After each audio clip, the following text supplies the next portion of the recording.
ghost isn't dead.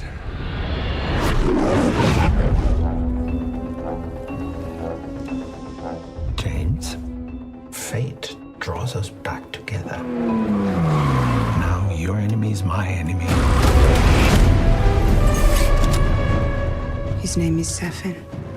And what does he want? Revenge.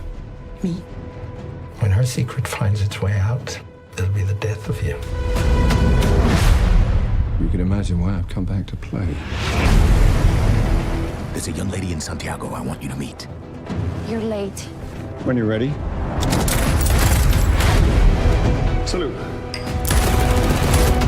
I met your new 00. She's a disarming young woman. I get why you shot him. Yeah, well, everyone tries at least once.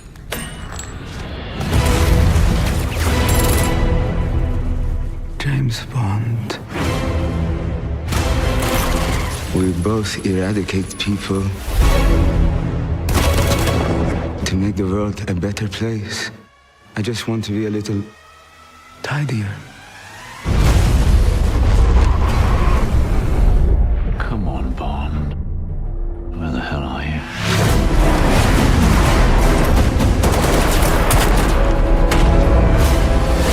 You ever flown one of these? Nope.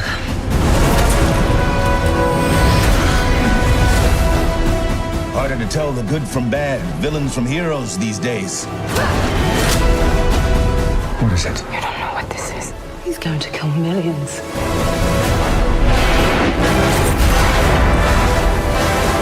If we don't do this,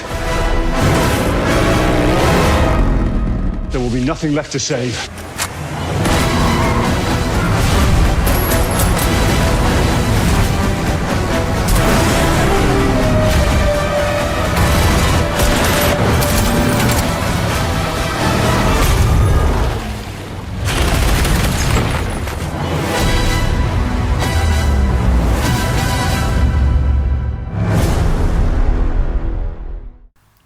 Every mission has led to this.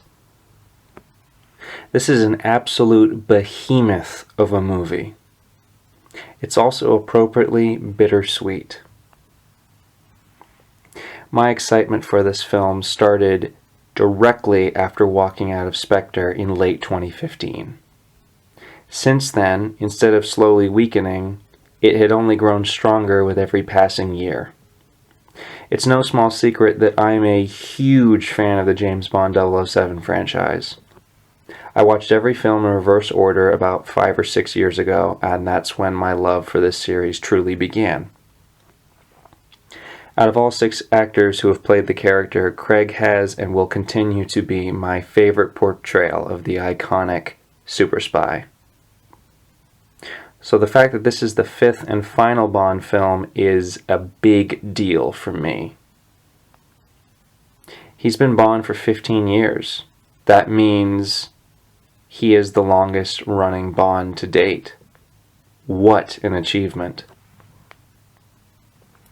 In terms of the franchise as a whole, I don't dislike any of these movies. I simply like some more than others, but ultimately I've enjoyed all of them for different reasons.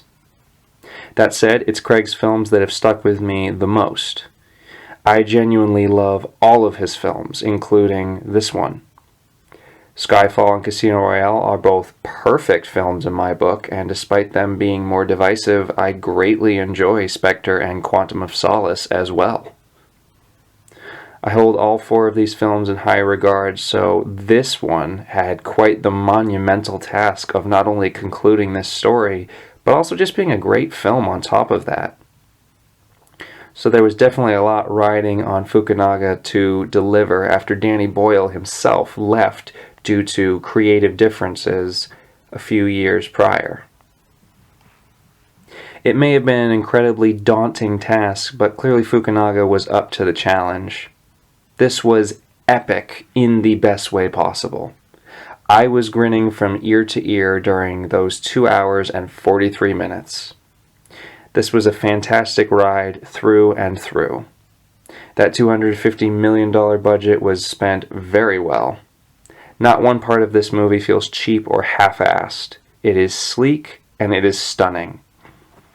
The cinematography looks incredible, especially when the film travels to locations such as Italy, Cuba, London, and Norway. The musical score is also a significant highlight as it's composed by the one and only Hans Zimmer, not to mention the title song by Billie Eilish, which had me very pleasantly surprised, given that I have not been a big fan of her music. As far as performances go, it doesn't get much better than this. Practically everyone is back, and they all brought their A-game.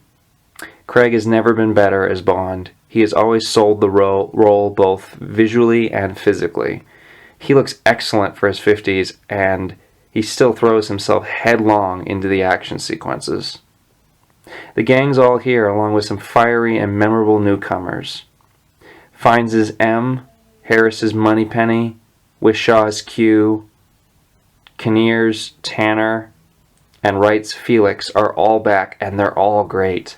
Our new recruits include Ana de Armas's utterly delightful Paloma, Lashana Lynch's fierce Nomi, and Rami Malek's highly unsettling villain, Safin. I would have liked a little bit more of him in the film, however, but that's kind of nitpicking. Fukunaga handles the action extremely well. It's also awesome that they filmed them using IMAX cameras, so everything looks top-notch all around. In terms of action, there's so much to enjoy here. From a highly visceral opening car chase in Italy to a gorgeous shootout in Cuba, or a white-knuckle standoff in Norway to a brilliantly executed final mission on an island off the coast of Japan. Gorgeous locations, check. Exhilarating action, check, check, check. One thing I did not expect going in was how emotional this film ended up being. It really does feel like Craig's final hurrah, and also subsequently feels like a celebration of the Bond franchise as a whole. I loved the numerous callbacks, was thoroughly surprised by the twists, and felt this melancholic but fulfilled feeling by the time the credits rolled. This is how Craig wanted to end his tenure as the character, and I'm glad he got to end things on his own terms. Like so many others, I'm going to miss him as this character incredibly. In my opinion, he's the best 007 to date, and I don't see that changing anytime soon, if ever. In terms of ratings, Skyfall and Casino Royale have been easy 5 out of 5 stars for me, and as far as Spectre and Quantum of Solace are concerned, they got 4 and 4.5 stars in comparison. So it only makes sense that I give No Time to Die 4.5 out of 5 stars. Thank you so much for listening.